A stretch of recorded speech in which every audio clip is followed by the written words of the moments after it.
जय गुरुजी, शुक्राना गुरुजी। आज हम योगी कथामृत पुस्तक का चैप्टर 6 का पार्ट 2 पढ़ने जा रहे हैं। पहले हमने पार्ट 1 इसका पढ़ा था। थोड़ा सा मैं पहले का रिपीट करूंगी ताकि संगत जी आपको याद आ जाए मैंने कहाँ पे समाप्त किया था। उसके बाद फिर हम आगे का स्टार्ट करेंगे। जय गुरुजी, शुक्राना गुरुजी। ओम नमः शिवाय। शिव जी सदा साई। ओम नमः शिवाय। गुरुजी सदा साई। अपने स्वर्ण खचित आसन पर उन्होंने मुझे बिठाया और मुस्कुराते हुए स्वयं उससे कम साज सज्जा युक्त एक आसन पर बैठ गए। यह सब विनम्र सेवा निश्चय ही मुझ पर कोई मुसीबत लाने वाली है। बढ़ते हुए आश्चर्य के साथ मैं सोच रहा था। इधर उधर की थोड़ी बातें करने के बाद युवराज का उद्देश्य प्रकट हो ही गया। मेरे नगर में अफवाह फैली हुई है कि आप केवल अपने नंगे हाथों से जंगली बाघों के साथ लड़ सकते हैं। क्या यह सच है? बिल्कुल सच है।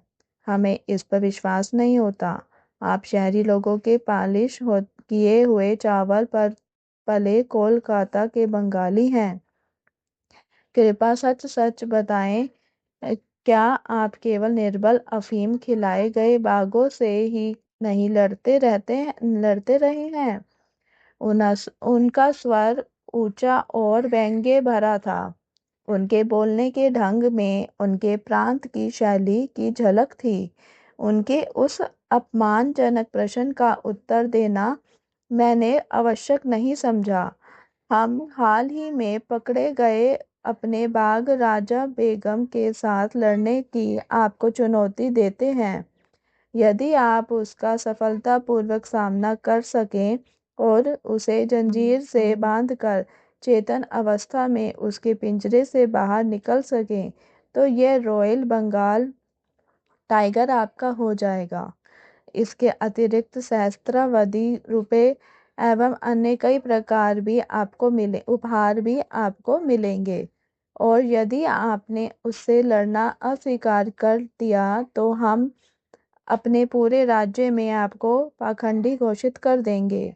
उनके उद्धत शब्द गोलियों की बौछार के समान मुझे लग गए। मैंने गुस्से से उनकी शर्तें स्वीकार कर ली। उत्तेजना में आसन से आधे उठ खड़े हुए। युवराज निष्ठुर मुस्कान के साथ वापस बैठ गए।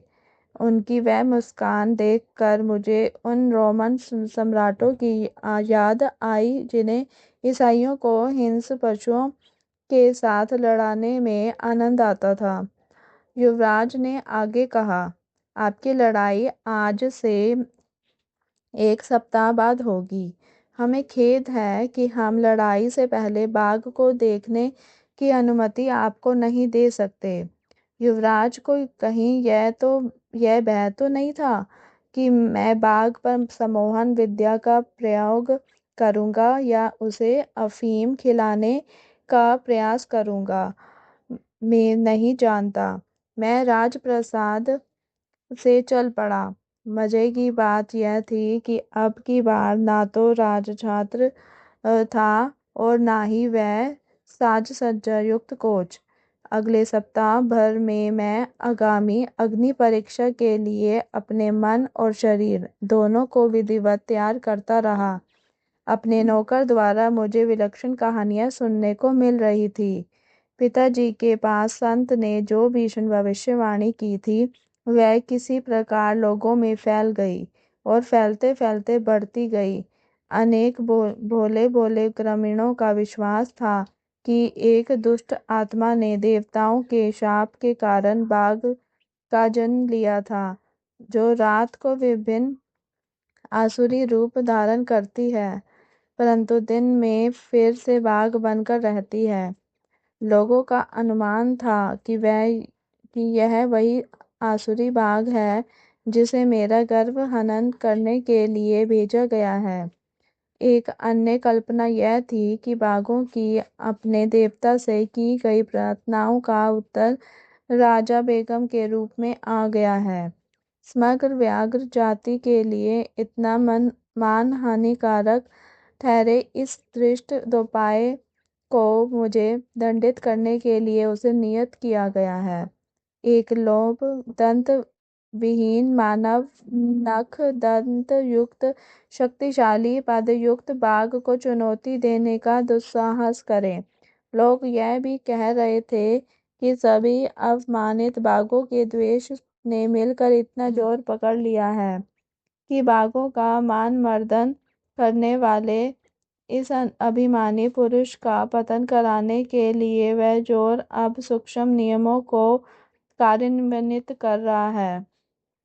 मेरे नौकर ने मुझे आगे बताया कि युवराज स्वयं मानव और पशु के बीच होने वाले इस द्वंद्व के व्यवस्थापन का कार्यभार संभाल रहे थे।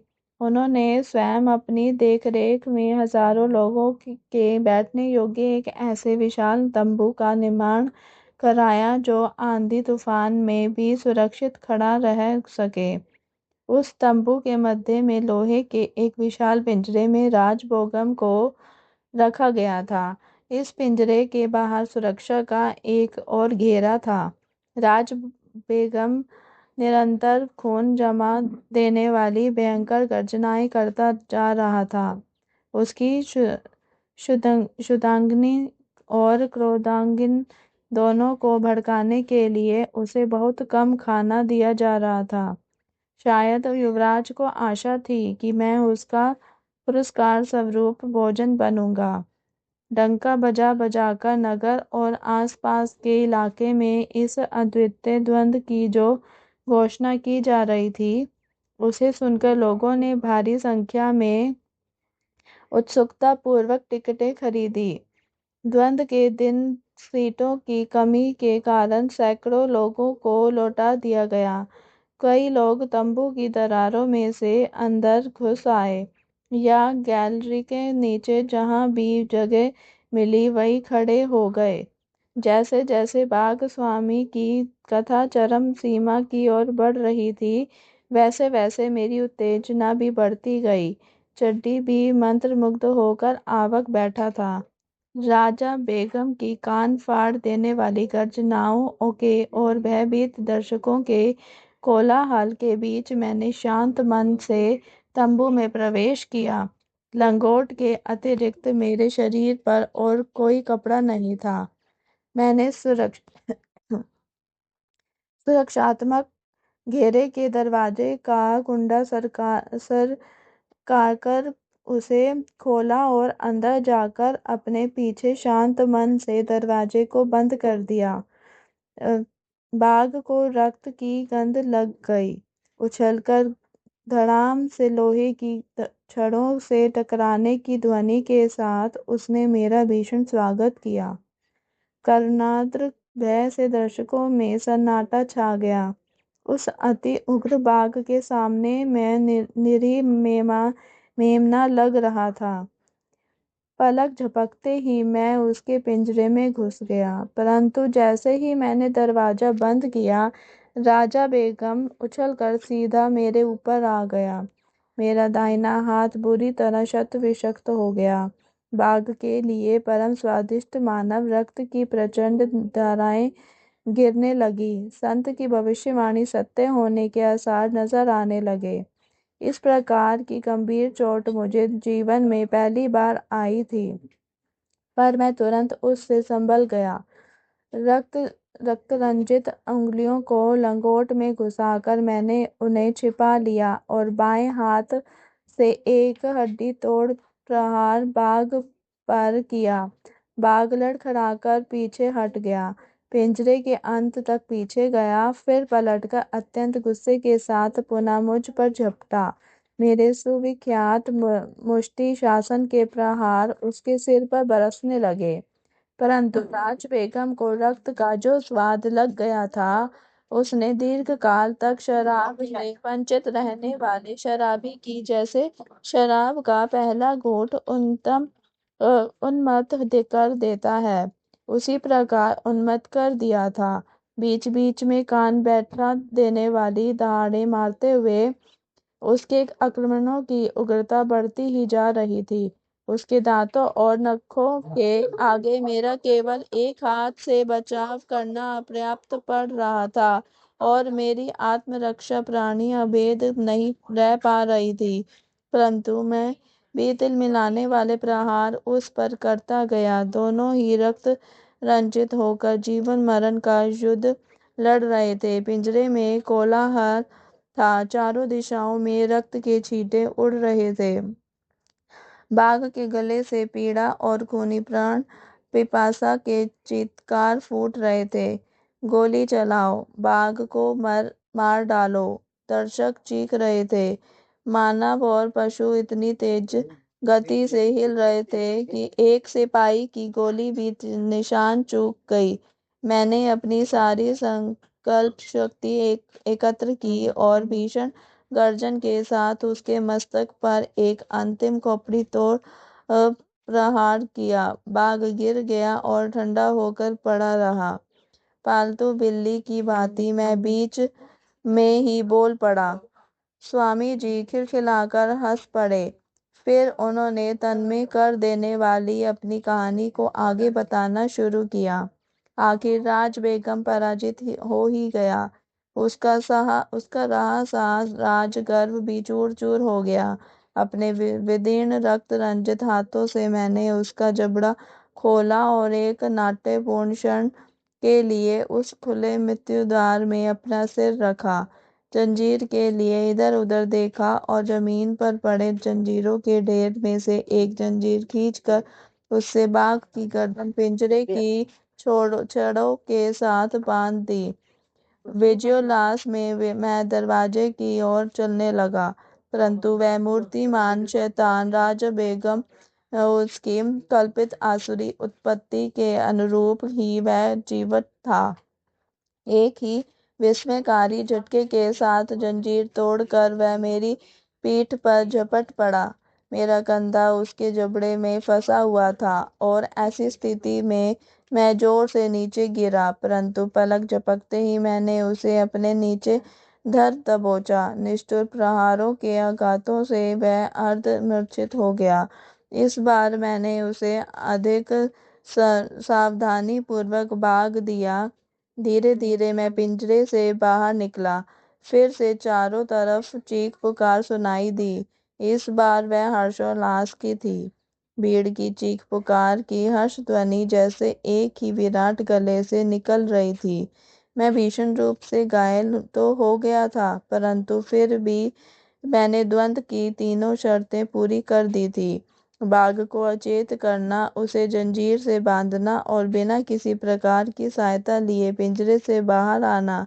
इसके अलावा मैंने उस हिंस्र पशु को इस तरह घायल और भयभीत कर दिया था कि मेरे सिर का अप्रतिम पुरस्कार अपने मुख में पाकर भी उसकी ओर उसने कोई ध्यान नहीं दिया। मेरे घावों का प्राथमिक उपचार करने के बाद मेरा सम्मान किया गया और मुझे पुष्पहार पहनाए गए। मेरे चरणों में स्वर्ण मोहरों की वर्षा की गई। असाधारण रूप से विशाल और वैसे ही क्रूर बाघ पर मेरी विजय की अंतहीन चर्चाएं चारों ओर से सुनाई दे रही थी। वचन के अनुसार राजा बेगम मुझे दे दिया गया, परंतु मुझे कोई हर्ष नहीं हुआ। मेरे हृदय में आध्यात्मिक परिवर्तन आ गया था। ऐसा प्रतीत हो रहा था कि पिंजरे से बाहर निकलने के साथ ही मैंने संसार में अपनी महत्वाकांक्षाओं का द्वार भी बंद कर दिया था। उसके बाद का कुछ समय अत्यंत वेदना और मन ताप में बीता। रक्त में विष फैलने के कारण 6 महीनों तक मैं मरणासन अवस्था में पड़ा रहा। कूच बिहार छोड़ने योग्य ठीक होते ही मैं अपने गांव लौट आया। अब मैं जान गया हूँ कि जिन साधु ने सावधानी का विवेकपूर्ण इशारा दिया था कि वही मेरे गुरु हैं। एक दिन विनम्रता पूर्वक मैंने पिताजी से कहा, काश मैं किसी प्रकार उन्हें ढूंढ पाता। मेरी लालसा सच्ची थी, क्योंकि एक दिन वही संत बिना किसी सूचना के हमारे घर पधारे। बाघों का दमन बहुत हो गया। शांत अधिकारपूर्ण वाणी में वे बोल रहे थे, मेरे साथ आओ, मैं तुम्हें मानव मन के जंगलों में विचरण वाले अज्ञान के पशुओं का दमन करना सिखाऊंगा। तुम्हें दर्शकों की आदत हो गई है। अब योगाभ्यास में तुम्हारी रोमांचक पारंगति से झूम उठने वाले देवता तुम्हारे दर्शक होंगे। मेरे गुरु ने मुझे आध्यात्मिक मार्ग की दीक्षा दी। मेरी आत्मा के दीर्घ काल तक उपयुक्त रहने से मोर्चा लगे खोलने में कठिन द्वार उन्होंने खोल दिए। शीघ्र ही एक दूसरे का हाथ थामे मेरी साधना के लिए हम दोनों हिमालय की ओर चल पड़े।